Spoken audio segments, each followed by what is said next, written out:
ఇదంతా ఒకెత్తైతే ఇప్పుడు రైతుల ముందున్న ప్రత్యామ్నాయం ఏమిటి? రైతులకు అందుబాటులో ఉన్న పరిష్కారాలు ఏమిటి? ప్రభుత్వం ఎందుకు దూకుడుగా ముందుకు వెళ్తోంది అన్న ప్రశ్నలు ఉదయిస్తాయి.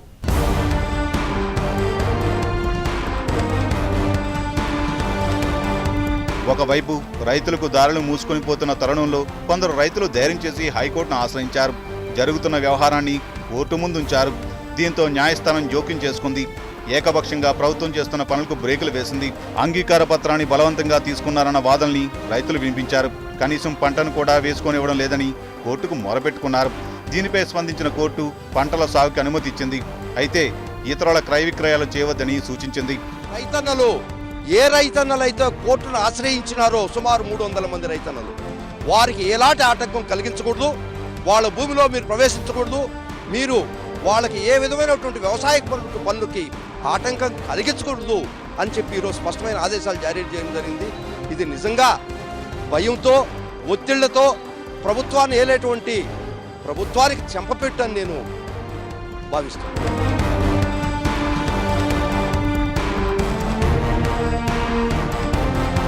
ఈలోగా ఈ ప్రాంతంలో రాజకీయ పార్టీలు, స్వచ్ఛంద సంస్థలు కార్యకలాపాలు సాగించాయి. మేధా పాట్కర్, స్వామి అగ్నివేష్ లాంటి జాతీయ స్థాయి నాయకులు ఇక్కడ పర్యటించారు. రైతులకు సంఘీభావం ప్రకటించారు. ఈ నేపథ్యంలో హైకోర్టు తీర్పు రైతుల్లో కొంతమేర మనోస్థైర్యాన్ని కలిగించింది. నెమ్మదిగా రైతులు బృందాలుగా కలిసి పిటిషన్లు వేయడం మొదలుపెట్టారు.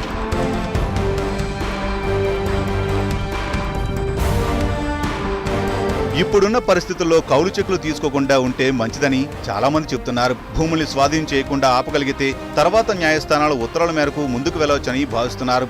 అందుకే కౌలు చెక్కులు తీసుకోకుండా తమ అభ్యంతర పత్రాల సంగతి ఏమిటని రైతులు అడగడం ప్రారంభించారు.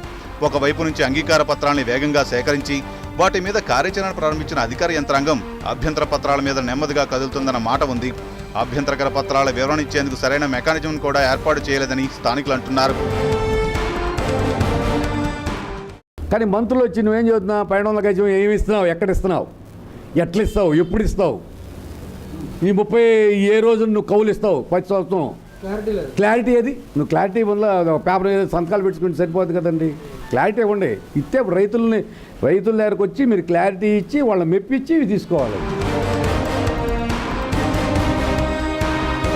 ఈ సంగతి పసిగట్టిన ప్రభుత్వం ఫైనల్ నోటిఫికేషన్కు సన్నాహాలు మొదలుపెట్టింది. అంటే అంగీకార పత్రాలు, అభ్యంతర పత్రాలు వంటి విషయాల్ని పక్కన పెట్టేసి నేరుగా భూములు తీసుకునేందుకు చర్యలు మొదలెట్టింది. ఇందుకోసం రాజధాని ప్రాధికారిక సంస్థలో కార్యాచరణ మొదలైంది. అయితే దీనికి విరుడుగా అసలు క్రీడా సంస్థకు ఉన్న చట్టబద్ధతను ప్రశ్నిస్తూ కోర్టులో పిటిషన్లు పడ్డాయి. మొత్తం మీద చూస్తే రైతులు హడలిపోకుండా వ్యవహరిస్తే తగిన స్వాంతన లభిస్తుందన్న మాట వినిపిస్తుంది.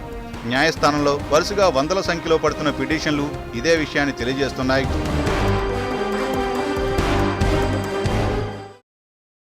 అసలు ఇంతకీ కొత్తగా పురుడు పోసుకున్న రాష్ట్రానికి రాజధాని అంత అర్జెంటుగా కావాల్సి వస్తుందా?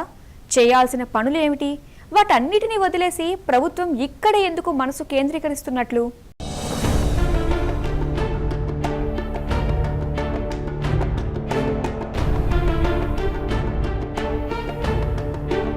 రాష్ట్ర విభజన తర్వాత ఆంధ్రప్రదేశ్ ఏర్పడిన నాటి నుంచి ఒకటే వాదన బలంగా వినిపిస్తుంది.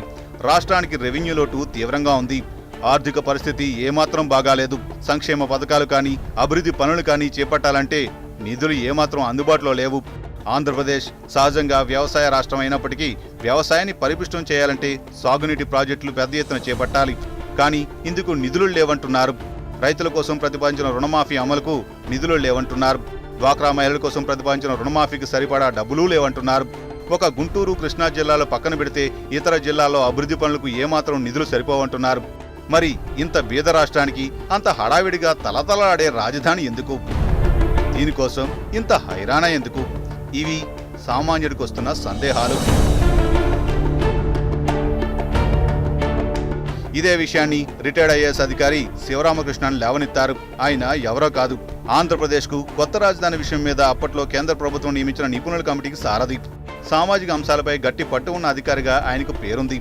ఆంధ్రప్రదేశ్ రాష్ట్రం తేల్చుకోవాల్సిన విషయాలు చాలా ఉండగా ఈ విషయం మీదే ఎందుకు పూర్తిగా దృష్టి పెడుతుందని ఆయన ప్రశ్నించారు. ఈ మేరకు ఒక జాతీయ దినపత్రికకు వ్యాసం కూడా రాయడం జరిగింది.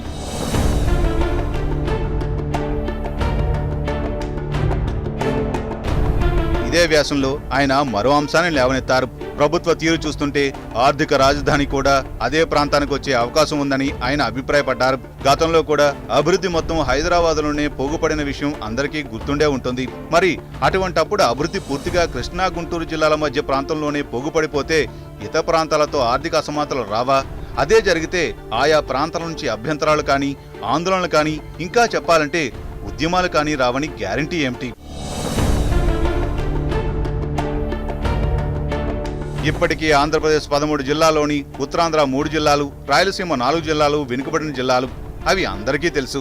పైగా రాయలసీమకు తమిళనాడు నుంచి విడిపోయిన నాటి నుంచి అన్యాయం జరుగుతోందన్న సెంటిమెంట్ ప్రజల్లో ఉంది. 2 రాష్ట్రాల వాదనల పుణ్యమా అని రాయలసీమకు సాగు తాగునీరు అందే అవకాశాలు అంతకంతకు తగ్గిపోతున్నాయి. ఈ పరిస్థితుల్లో ఆయా ప్రాంతాల నుంచి ఆవేశం పెళ్లిబుగితే అది మరో రూపానికి దారితీసే అవకాశం ఉంటుంది. అందుకే ఈ మొత్తం ఎపిసోడ్లో దూకుడిగా నిర్ణయాలు తీసుకోకుండా పంతాలు పట్టింపులు పక్కన పెట్టి కొన్ని తరాల తలరాతను నిర్దేశించే పని కాబట్టి అన్ని వైపుల నుంచి ఆలోచించి నిర్ణయం తీసుకుంటే మేలు.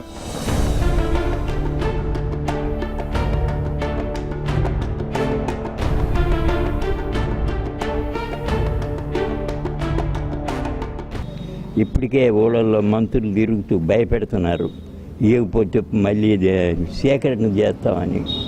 నీకు ముఖ్యమంత్రి కావాలని ఎంతో కోరికగా ఉంటుంది. నువ్వు ముఖ్యమంత్రి దానిలో కూర్చోయ్యా, నీ సీటు కిందకు లాగాల్సి వచ్చింది. భూములు ఇస్తే మాత్రం మాకు రాజధాని అవసరం లేదు. కూలీలు మా బతికింతే ఈ పొలాలు పోయినాయి అనుకో, మేము కూడా